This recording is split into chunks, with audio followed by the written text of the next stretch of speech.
Ֆիզիկական եւ հոգեկան առողջության հիմքում բժշկական գրագիտությունն է։ Ես առողջ եմ, երբ տեղեկացված եմ։ Ողջույն բոլորին, Հանրային ռադիոյի ուղիղ եթերում ենք, ես առողջ եմ հաղորդման շրջանակում, առաջիկա 30 րոպեներին ձեզ հետ կլինեմ ես, Լուսի Քոչարյանը, ներկայացնեմ այն բոլոր տարբերակները, որով կարող եք մեզ հետևել։ Դրանք են armradio.am կայքի on-line ռեժիմը, live stream-ի տարբերակը եւ դիտելու եւ լսելու հնարավորություններով։ Տեսագրություն, ձայնագրությունները տեղադրվում են այս նույն կայքում, ես առողջ եմ բաժնում եւ իհարկե միացեք մեզ Facebook-յան հարթակում հայատար գրված Հայաստանի Հանրային ռադիո էջում, այստեղ մեզ կրկին live stream-ի շնորհիվ կարող եք եւ դիտել եւ լսել, ընդ որում նաեւ հարցեր ուղղել մեկնաբանությունների եւ իմ նամակների բաժնում, ներկայացնեմ թե ում հետ ենք այսօր զրուցելու։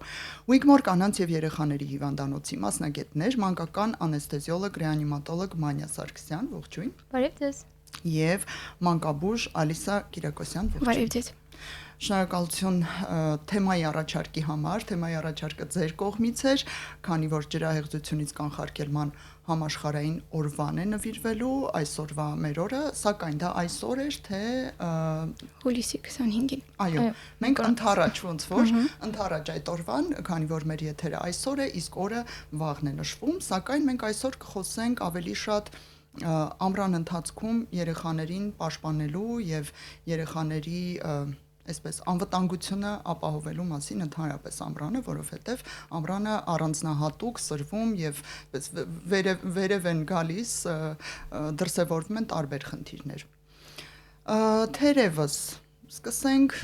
ինչից երեխաների գերակտիվությունից ամռանը, չնայած հոգեբանները բողոքում են, որ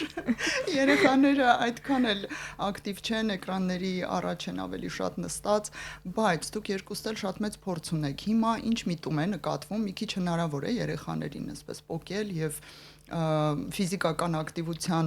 միտել, ծնողները աշխատում են այս ուղղությամբ, թե ոչ, այստեղ զուտ ձեր կարծիքը կուզեի լսել, կարող եք երկուստ էլ արտահայտվել։ Իրականում երեխաները բավականին ակտիվ են, ուղղակի խնդիրն այն է, որ երբեմն ռիսկային ակտիվություն են դրսևորում, որին էլ ուղղված է լինում այդ բժշկական բոլոր կանխարգելիչ միջոցառումները, որպեսզի փորձենք այդ ռիսկային վարքը կանխարգելել կամ փորձել շտկել խնդիրները արդեն առաջացած, բայց երևի թե իրոք ամռան ամիսներին այդքան էլ էկրաններից կարճած չեն երեխաները, ինչքան տարվա մյուս եղանակներին է լինում։ Մի քիչ դրական միտում էստեղ ունենք, այո, բակերում հաստատ խաղացող երեխաներ կան բավականաչափ։ Ես դոկտոր Մանյայի հետ համակարծիք եմ, չնայած որ տենդենց կա, որ ավելի շատ հետաքրքրված են էկրաններով եւ խաղերով on-line, սակայն մենք բոլորս եւ մանկաբույժները եւ անեսթեզիոլոգ, ռեանիմատոլոգները եւ վնասվածքաբանները, պլյուս շտապ օգնության մասնագետները կարող ենք թվարկել, որքան հաճախ ենք հատկապես ամռանը մենք առնչվում վնասվածքների, երեխաների ակտիվության հետևանքով առաջացած վնասվածքների հետ։ Այստեղ համոզում ենք ուրախանալ, որ երեխաները ամեն դեպքում տանը փակված չեն, էկրանի առաջ այսպես ապակե աչքերով նստած չեն, որից բողոքում են իսկապես բոլոր մեծահասակները, դայակները, մանկավարժները եւ այլն, բայց նաեւ փաստորեն մենք այսպիսի խնդիրներ ունենք։ Մի այսպիսի հարց եմ ուզում հիմա մեզ ունկնդրող ծնողների համար ուղղել, ինչու է շատ կարևոր երեխաների ֆիզիկական ակտիվությունը։ Երբեմն ծնողները մի քիչ թերագնահատում են, որ դե ավելի լավ է քիչ շարժվի, կոտրվածքներ չստանա, քիչ իջնի բակ չարևահարվի այս կողմ այն կողմ։ Կարող եք հիմնական, այսպես ամենադրական կողմերը նշել երեխայի լավ, առողջ, ապահով ֆիզիկական ակտիվության։ Ամենակարևոր կետերից մեկը, որ խաղը, ֆիզիկական ակտիվությունը նպաստում է երեխայի զարգացմանը։ Այսինքն դա առաջին ամենագլխավոր կետերից կարմիր գծով ընթացող հարցն է եւ իսկապես ֆիզիկական ակտիվությունը, խաղերը, որոնք իրենք կարող են կազմակերպել, խաղալ, երևակայել, դա բոլորը նպաստում է ինչպես ֆիզիկական զարգացվածությանը, այնպես էլ մտավոր հոգեբանական։ Այնպես որ դրական կողմեր բնականաբար ֆիզիկական ակտիվությունը ունի եւ խաղը։ Դուք ինչ կասեք։ Երևի թե պետք է կրկնեմ կոլեգայիս միտքը, որ իրականում այո, սոցիալիզացիայի եւ առողջ անհատ ձևավորման գործում շատ մեծ կարեւորություն ունի ֆիզիկական ակտիվությունը եւ այդ ֆիզիկական ակտիվության շրջանակներում կազմակերպվող երեխայի կոմունիկացիոն հմտությունների զարգացումը։ Այո, ինչպես շփվել տարեկիցների հետ, ավելի փոքրերի հետ, մեծերի հետ, այստեղ ինչպես կապեր ստեղծել, ծանոթանալ, ճիշտ վիճել, չգիտեմ, այնքան եթե խորանանք, իսկապես թվում է թե ինչ է, միայն մարմինով շարժվելու համար մենք ուղարկում ենք, բայց երեխայի մտավոր ու սոցիալիզացիան ֆունկցիաները շատ են զարգանում ու նաև մարմինի համար իհարկե անշարժ երեխայի օրգանիզմում հնարավորինս վատ վիճակ ֆիզիկական առողջության համար շատ կարևոր է, բայց պետքա չթերագնահատել նաև հոգեկան առողջության համար դրական էֆեկտը։ Տեսեք, եթե անդրադառնանք այնուամենայնիվ լավ պինդ ֆիզիկական ակտիվություն ցուցաբերող երեխաներին ամռանը դուք առաջին 3 հորիզոնականներում միգուցե որ վնասվածքները կնշեիք, որ հաճախ են հանդիպում եւ հաճախ հայտնվում են ձեզ մոտ որպես մանկաբուժի եւ ցավոք նաեւ ձեզ մոտ եկեք ձեզնից սկսենք թեթևներից։ Ամռանի իսկապես վնասվածքների հաճախականությունը բավականին բարձրանում է 30-ից մինչև 50%-ով եւ առաջին հորիզոնականում դա հենց խաղերի ժամանակ ձեռք բերված վնասվածքներն են, որոնք բավականին հաճախ են հանդիպում եւ իրենք կարող են լինել ամենափոքր վնասվածքից, մաշկի ուղղակի քերծվածքից կամ փոքր կապտուկից մինչև լուրջ հետևանքներ առաջացնող վնասվածքներ, ընդհանուր կոտրվածքներ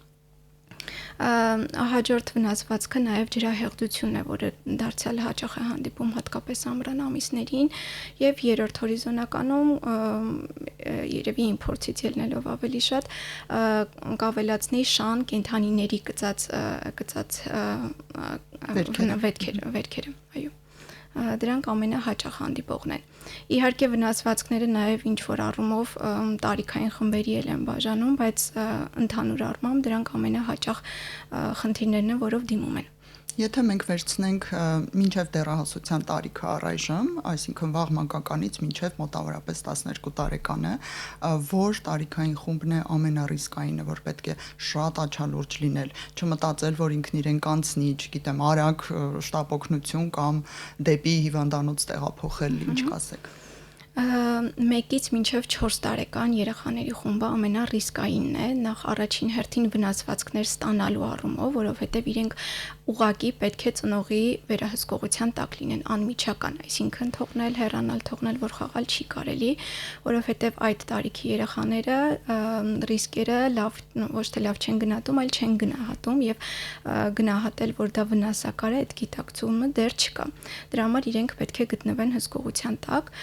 եւ իհարկե օրինակ մինչեւ 2 տարեկան երեխաներին ամեն դեպքում նույնիսկ եթե երեխան ընկել է հարվածել գլուխը չունի ինչ որ վնասվածք տեսանելի, խորհուրդ կտամ ծնողներին ամեն դեպքում դիմել հիվանդանոց մի անգամ թեկուզ մանկաբույժի կողմից կամ համապատասխան մասնագետի կողմից զննում անցնելու համար։ Ինչ եք ստուգելու այդ դեպքում, ասենք գլխի հարվածի վրա կենտրոնանանք, որովհետև իրոք մինչև 2 տարեկան երեխաները հավասարակշռության հետ դեռ խնդիրներ ունեն ու այսպես երբեմն լսում ես դղկոցով գլխի հարված որևէ տեղ։ Կարևոր նշաններից մեկը կան այսպես կոչված կարմիր դրոշակներ, որ պետք է բոլոր ծնողների իմանան, եթե երեխան ընկնելուց հետո կորցրել է գիտակցությունը, թույլ է, տարօրինակ քնկոտ է կամ հակառակ, տարօրինակ գրգռված է, օրինակ ընկնելուց հետո սովորաբար լացում են եւ կարճ ժամանակ հետո դա անցնում է, բայց շարունակում է լացել, խիստ անհանգիստ է, փսխումներ ունի, դրանք բոլորը անհանգստացնող նշաններն են, որ պետք է անմիջապես դիմել։ Դա ինչի կասկած կարող է լինել։ Գլխուեղի հարվածի հետևանքով օրինակ գլխուեղի ցնցման։ Առաջին վնասվածք։ Եկեք, այո, ձեր կարծիքն էլ հարցնենք, որովհետև դուք ավելի ծանր դեպքերի հետ եք շփվում, այ ձեզ մոտ ըստ ծանրության առավել վախենալի դեպքերը որոնք են լինում։ Ցավոք մենք շատ ենք առնչվում տրավմաների հետ եւ իրականում ստատիստիկան վախեցնող է, որ նույնիսկ ամբողջ աշխարհում, նույնիսկ զարգացած երկրներում 1 տարեկանից մեծ երեխաների շրջանում մահվան հիմնական պատճառը հանդիսանում են հենց տրավմաները եւ այո հիմնականում դրանք գլխի տրավմաներն են լինում, որոնք ունենում են ծանր հետևանքներ, նույնիսկ մահվան ելքով են ավարտվում։ Ամռան ամիսներին նաեւ ջրահեղձության ծանր դեպքեր են ունենում, բարեբախտաբար մահվան ելքով ջրահեղձությունները հազվադեպ են լինում, սակայն պետք է հիշել, որ մեկ ջրահեղձության մահվան դեպքով ավարտվող ջրահեղձությունը իր հետ կարող է հաշվարկային ունենալ 7-ից 8 ծանր ջրահեղձության այլ դեպքեր, որոնք ուղղակի բաց են մնում այսպես մեդիայի տեսադաշտից եւ նաեւ ամռան ամիսներին լինում են տարբեր տեսակի միջատների, սողունների, խայթոցներ, օձի կծածի դեպքեր, որոնք ունենում են ծանր հետևանքներ եւ մի բան հավելեմ այդ կարմիր դրոշների հետ կապված, որ պետք է հիշել, որ երեխաները իրականում փոքրիկ մեծահասակներ չեն, իրենց օրգանիզմը ունի առանձնահատկություններ ու այդ առանձնահատկություններով է պայմանավորված նրանց տրավմաների ընթացքը եւ նաեւ հետևանքների առաջացումը։ Մասնավորապես այդ փոքրիկ մանկահասակ երեխաների գլուխը պրոպորցիաներով ավելի մեծ է մարմնի համեմատ, ուստի դրա համար էլ հենց տրավմաների մեծ մասը բաժին է հասնում գլխին։ Նաեւ նրանց կրծքավանդակ ունի որոշակի առանձնահատկություններ, երբեմն արտաքինից որևէ տրավմայի նշան չի երևում կրծքավանդակին, չեն ունենում կոտրած կողեր, սակայն ունենում են թոքերի ծանր լուրջ վնասվածքներ դրա այսինքն ստորադիր հյուսվածքների ծանր վնասվածքներ եւ նաեւ պետք է հիշել, որ չնայած նրանք փոքրիկ են, բայց ունեն լավ կոմպենսատոր մեխանիզմներ, այսինքն առաջին րոպեներին, առաջին ժամերին կարող է թվալ, որ երեխայի տրավման լուրջ չէ, չունի ակնհայտ որևէ օրգանի խանգարման նշաններ, սակայն երբ իր կոմպենսատոր ֆունկցիաները հնարավորությունները սպառվում են, շատ արագ կարող է վիճակը կտրուկ վատթարանալ եւ այստեղ եթե ավելացնեմ օրինակ փսխումներին կամ գիտակցության կորստին Նաև եթե դիտվել է ցնցում այդ ժամանակ նույնպես պետք է անհապաղ դիմել բժշկի եւ նաև եթե տրավմայից հետո, մանավանդ գլխի տրավմայից հետո նկատվում է քթից կամ ականջներից արյունային կամ թափանցիկ հեղուկի արտադրություն, որտեղ այս երկու նշանները կարող են խոսել գանգի խոռոչում, լրջագույն վնասվածքների, ոսկրերի կոտրվածքների մասին, որոնք կրկին կարող են արտաքուս չերևալ, այո, որոնք կարող են արտաքուս չերևալ, որևէ մեծ կապտուկ գլխի վրա չլինի կամ այլ նշան չլինի, առաջին րոպեներին երեխան լինի ակտիվ կամ մի քիչ անհանգիստ, որը կարող են բնորոշել, որ դե երեխան տրավմա է ստացել, բայց նմանատիպ այսպես ահազանգող նշանները խոսում են հնարավոր ծանր վնասվածքի մասին։ Մի հարց մանկաբույժ Ալիսա Կիրակոսյանին ուղեմ, կոտրվածքներն են առհասարակ ավելի վտանգավոր երեխայի համար, թե վերքերը, մաշկի, խոր վնասվածքները, սա ամենաշատն են շատ են համենայն դեպս ծնողները ուղում, որից պետք է շատ անհանգստանալ։ Իրականում երկուսն էլ իրենց հետևանքները կարող են ունենալ եւ վնասվածքային առումով, որ կարող են նպաստել, որ որևէ ինֆեկցիա թափանցի եւ դրա հետևանքով առաջանան ծանր բարդություններ, իսկ կոտրվածքներն էլ կարող են լուրջ հյուսվածքներ, անոթներ վնասել, բացի դրանից կարող են բերել հաշմանդամության։ Այսինքն կախված է եւ ստացած վնասվածքի ծանրությունից եւ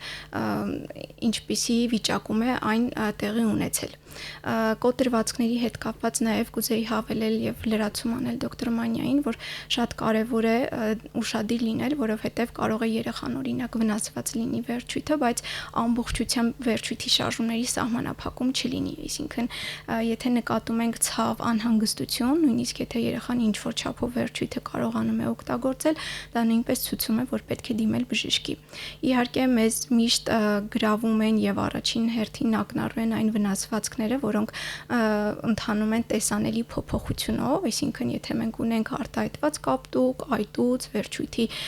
դիրքի հարկադրական դիրք կամ շարժումների սահմանափակում, դրանք արդեն հուշում են ծնողին, որ պետք է դիմել հիվանդանոց, սակայն երբեմն լինում է, որ կարող ենք ունենալ վնասվածք, սակայն առանձնապես սահմանափակում վերջույթների չլինի, այդ դեպքում առաջին կարևոր նշանը երեխայի անհանգստությունն է եւ ցավը, եթե նկատում եք, պետք է դիմել։ Իսկ ինչ վերաբերում է նրան, բնականաբար կոտրվածքները լուրջ մակերեսով կամ լուրջ կոտրվածքները ավելի լուրջ հետևանքներ են ունենում, բայց երբեք չպետք է թերագնահատենք նույնիսկ մաշկի, օրինակ աղտոտված վնասվածքի հետևանքը, որը եւս բավականին լուրջ կարող է լինել։ Կարող ենք հիմա կանոններ նշել, որոնք կարելի է հենց առաջին րոպեներին գոնե տան պայմաններում կամ դրսում թեկուզ դեղատան պայմաններում ձեռնարկել մեծահասակի կողմից։ Սկսենք թերևս մաշկի մեխանիկական վնասվածքից, վերքային բնույթի եւ հետո թեկուզ նաեւ կոտրվածք, ոլորում կամ դուրս ընկնել, չէ, հոդի խնդիր, ինչ անել մինչեւ բժշկի հետ խոսել, այո։ Իրականում հատկապես եթե մաշկը աղտոտված է, այսինքն շփում է ունեցել հողի հետ, շատ կարևոր է վերքը ուղղակի հոսող ջրով լվանալ մաքուր վիրակապով վիրակապել եւ դիմել բժշկի, եթե մեծ ծավալ ունի։ Փոքր վերքերի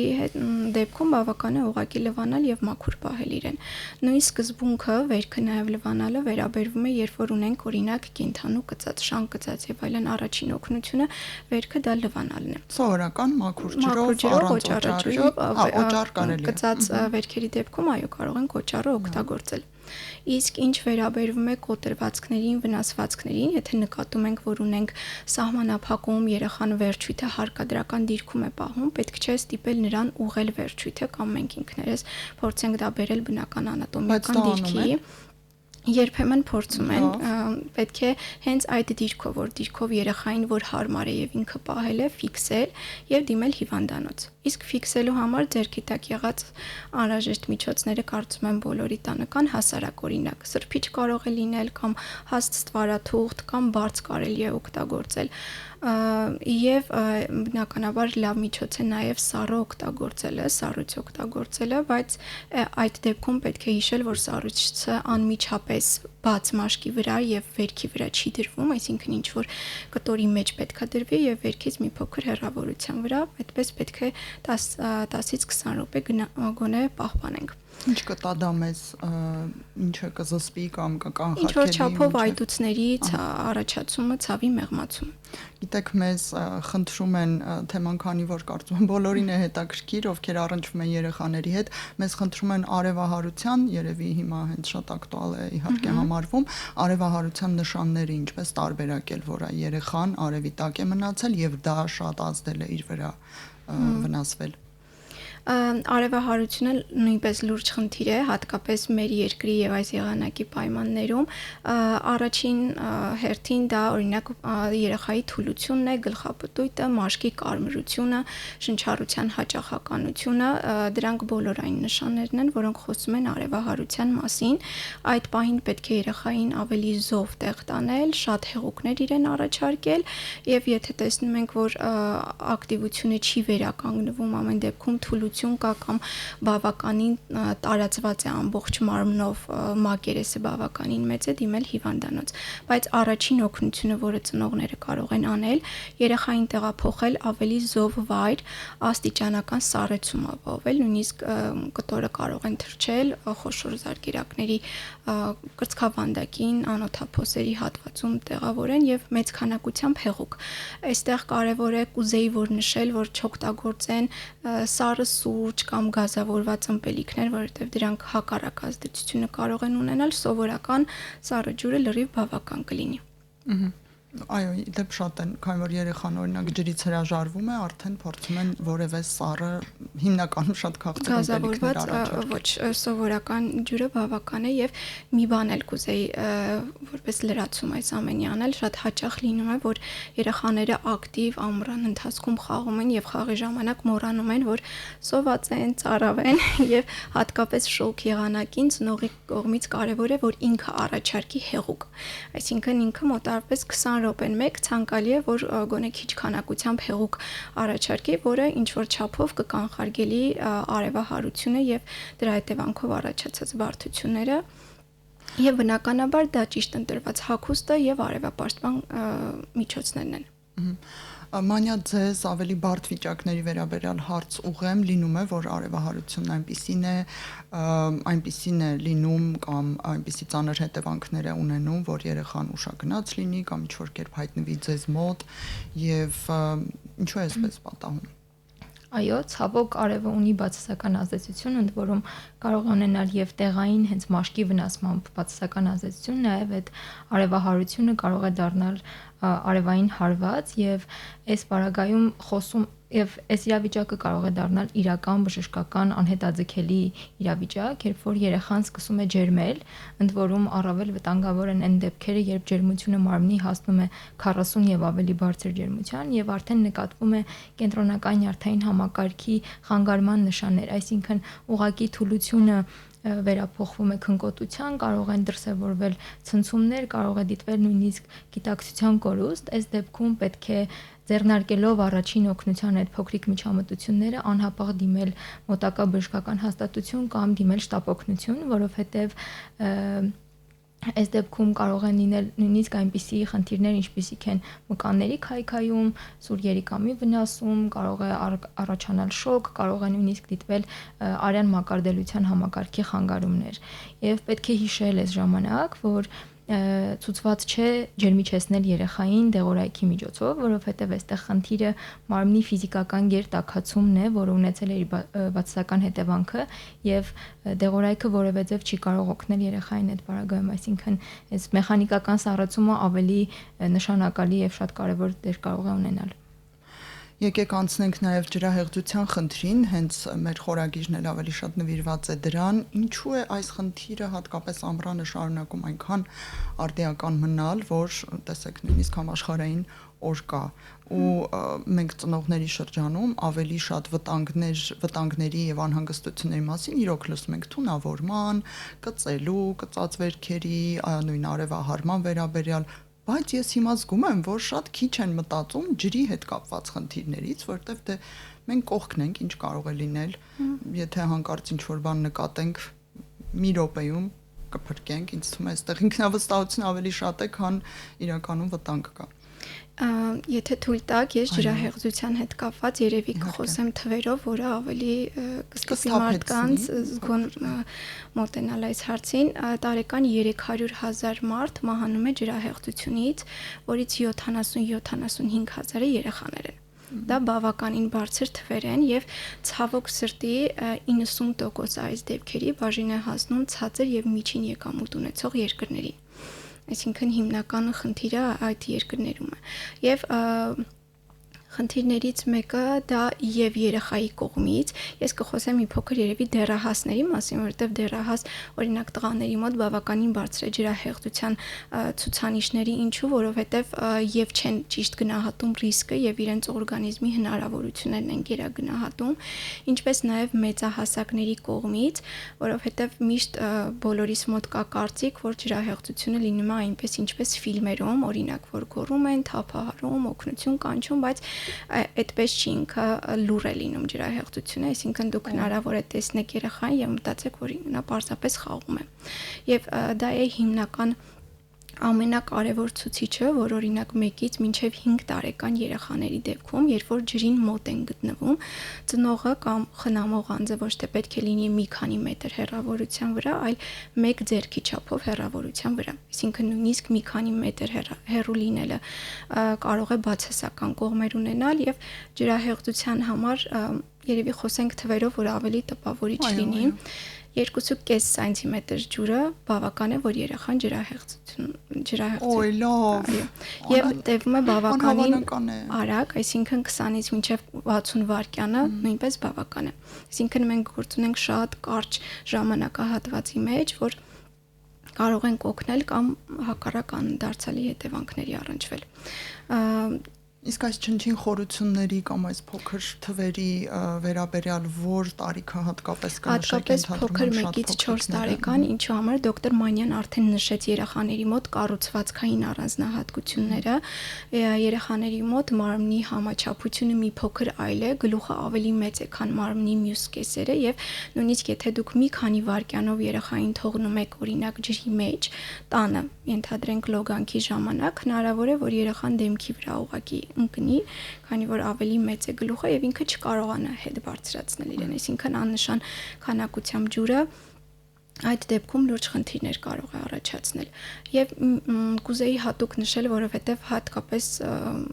մեր պայմաններում Հայաստանում նկատում եմ, որ մի փոքր ավելի մեծ տարիքի երեխային, դա կլինի 8-9 տարեկան, ծնողները վստահում են, որ խնամի ավելի փոքր տարիքի երեխաների դա չի կարելի։ Հանձնարարում են եւ հետո դա իսկապես չի կարելի։ Եթե երեխան մինչեւ 5 տարեկան է, առհասարակ բոլոր հարցերում ես խորհուրդ կտամ, որ միշտ լինի ծնողի վերահսկողության տակ անմիջապես շատ մոտ ջրի շուրջ գտնվելու դեպքում դա կլինի լողավազան, կլինի ուղղակի փոքր լիճ կամ փոքր բասեիններ, որոնք կան, միևնույն է ծնողը պետք է գտնվի մի փոքր մեկ ձեռքի չափ հեռավորության վրա։ Եվ շատ կարևոր պայման է հստակ իմանալ, թե ով է հսկում երեխաներին, որովհետև նաև վտանգը բարձր է, մի փոքր հակասական հնչում, բայց երբ որ կան մի քանի մեծահասակ, դա նույնպես կարող է բերել, որ ջրահեղձում լինի, քանի քանի որ միշտ մտածում են, որ մյուսն է հսկում երեխային եւ թվում է բոլորով պետք է հսկեն եւ այլ ավելի լավ է։ Եվ հսկող անձը պետք է հստակ զբաղվի դրանով, այսինքն հեռախոսով խոսել, գիրք կարդալ, պատրաստել կամ ուրիշ թեմաներ խորհուրդ չի տրվում, որ այդ ժամանակ արվի, հստակ պետք է հսկողությունը շարունակվի։ Բացի դրանից կան իհարկե կարևոր պայմաններ, որոնք շատ կարևոր են, սակայն դեռ մեր եւ մշակույթի մեջ եւ մեր երկրում չենք կիրառում, դրանք լողավազանների շուրջ պաշտպանիչ ցանկապատեր ունենալն է եւ լողավազան կառուցելուց համապատասխան կրիտերիաներին համապատասխանելն է, որը ցավոք սրտի չեմ կարծում, որ արվում է, բայց գալիս ենք նույն կետին, որ մեծահասակի հսկողությունը դա անփոխարինելի է։ Թևիկներ, օղակներ, սրանք երևի դրանք կեղծ թե չեն օգնում։ Ոչ, դրանք կեղծ պաշտպանության,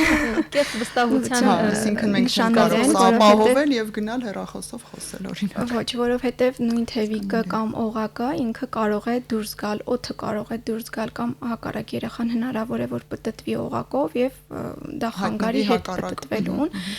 Միակ բանը, որ խորհուրդ է տրվում, հատկապես եթե ինչ որ նավակ են վարում ջրի վրա, որ բոլորը կրեն բաճկոններ եւ նականաբար նորից ծնողի վերահսկողություն է։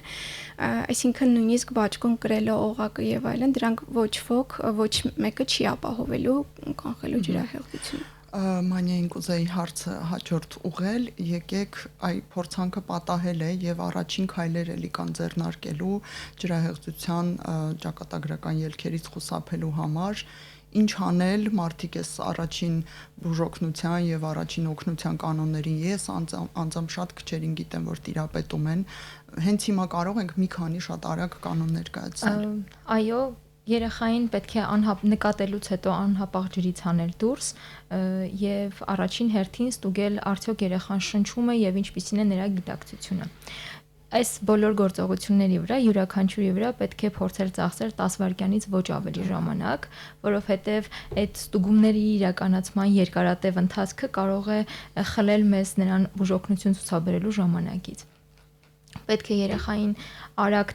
նայել ուղակի տեսնել կրծքավանդակը շարժվում է թե չէ, լսել նրա շնչառության ձայնը եւ արդյոք փորձել մոտիկից հասկանալ նրա քթից կամ բերանից օդի հոսք նկատում ենք թե ոչ եւ եթե այս ամենը չկա, անհապաղ ձեռնարկել արհեստական շնչառություն, ընդ որում սա լուրջ առանձնահատկություն է, որ մյուս սիրտոքային վերակենդանացումների դեպքում, երբ խորհուրդ է տրվում սկսել սրտի անուղակի մերսումների, ջրահեղձությունների դեպքում առաջինը խորհուրդ է տրվում կատարել արհեստական շնչառություն, քանի որ բոլոր խնդիրների հիմքը եւ պատճառը թթվածնաքաղցն է եւ երեխայի չշնչելն է եւ պետք է հիշել, որ նույնիսկ փոքրիկ քանակի հեղուկը, որը անցել է երեխայի թոքեր, կարող է դառնալ կյանքին վտանգ սպառնացող թոքի ախտահարումների պատճառ, ինչպես նաև այդ չշնչած ժամանակը կարող է բերել ծանրագույն արիթմիաների առաջացման, սրտի կանգի եւ ուղեղի վնասման, որը առաջացել է այդ անթթվածին շրջանում։ Իսկ գիտակ, եթե երեխան շնչում է, բայց մենք չգիտենք նրա այսպես գրգռված է, լացում է, անկանոն շարժումներ է անում, այս դեպքում պետք է երեխային բերել ապահով դիրքի, այսինքն թեքել երեխային կողքի եւ անհապաղ դիմել բուժօգնության։ Ու ցավոք պետք է նշել, որ տարածված կարծիք կա, որ երեխաները խեղդվում են միայն մեծ լողավազաններում կամ հոսող ջրերում, այսինքն վարար գետերում եւ ծովերում, սակայն երեխաները ցավոք խեղդում են նաեւ սանհանգույցում դույլի մեջ կարող են խեղդվել, մանավանդ 1-2 տարեկան երեխաները գլխով իջնում են եւ մնում այդ դույլիկների մեջ, նույնիսկ զուգարանակոնքում հնարավոր է խեղդվելու դեպքեր։ Եվ ինչքան երկար է երեխան մնացել ջրի տակ, այսինքն եթե 5 րոպեից ավել է եղել այդ տևողությունը, սա արդեն վատ պրոգնոստիկ ելքերի մասին է խոսում եւ եթե եղել է սրտի կանգ կամ եղել է գիտակցության կորուստ, սրանք էլ հնարավոր մահվան բերող վնասվածքներ կարող են առաջացնել կամ ծանրագույն նյարդաբանական դեֆիցիտների պատճառ դառնան։ Մի շատ հակիրճ հարց, այո կամ ոչով, արդյոք եթե երեխային հաջողվել է այս շնչառությունը վերականգնել, գիտակցության բերել ջրահեղձության մասին է խոսքը, այնուամենայնիվ հետո մի հատ ամեն դեպքում բժշկի հետ այց կազմակերպել, պետք է թե ոչ։ Անպայման պետք է, որովհետև այդ ջուրը, որ անցել է դեպի շնչուղիներ, նրա մեջ մաքուր ստերիլ ջուր չէ, մեջը կան բազմաթիվ նյութեր, տարրեր, իսկ բաց ջրերում նաև տարբեր միկրոբներ, որոնք կարող են բերել թոքի վնասման, թոքի այտուցի եւ նաև հետագայում ծանրագույն թոքաբորբերի պատճառ դառնան։ Դրա համար խեղդվելուց հետո, ջրահեղձությունից հետո անհրաժեշտ է անպայման դիմել բժշկի։ Լավ, շնորհակալություն, ենթադրում եմ դուք միանգամայն համաձայն եք, պետք է ամեն դեպքում դիմել բժշկի։ Մենք խոսեցինք երեխայի անվտանգությունը ամռանը կազմակերպելու վերաբերյալ, հիշեցնեմ, որ վաղը նաև ջրահեղձությունից կանխարգելման համաշխարհային օրն է եւ պետք է հատուկ ուշադիր լինել հենց ամռան օրերին երեխաների նկատմամբ։ Մենք զրուցեցինք Wigmore կանանց եւ երեխաների հիվանդանոցի մասնագետներ, մանկական անեսթեզիոլոգ ռեանիմատոլոգ Մանյա Սարգսյանի եւ մանկաբույժ Ալիսա Կիրակոսյանի հետ։ Ձեզ համար աշխատեցի ես, Լուսի Քոչարյանը, շնորհակալություն բոլորիդ եւ ցտեսություն։ Ֆիզիկական եւ հոգեկան առողջության հիմքում բժշկական գրագիտությունն է։ Ես առողջ եմ, երբ տեղեկացված եմ։